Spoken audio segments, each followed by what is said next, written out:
I tried cutting the of a branch. Yan, like this.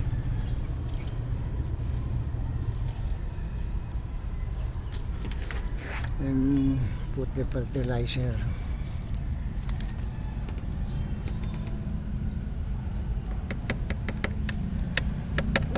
And put the fertilizer to it to make it sprout like this. There's a new sprout. Maybe it will bear fruit along with its new branch. But like this, there's a flower.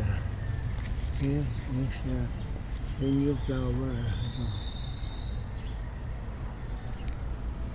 and the other one I cut also. Maybe next week will be sprout growth. Also putting the fertilizer for this. I put the fertilizer also all this and the dragon fruit. I put the fertilizer like this. And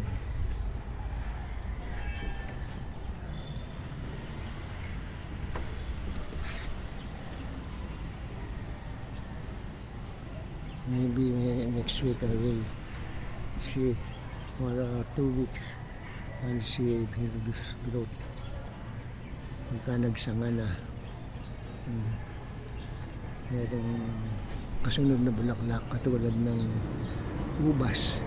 Ito meron merong bagong bulaklak kasamang bulaklak ang pamumunga ng sugar apple is seasonal. I also I'm trying to cutting the if he is bear fruit.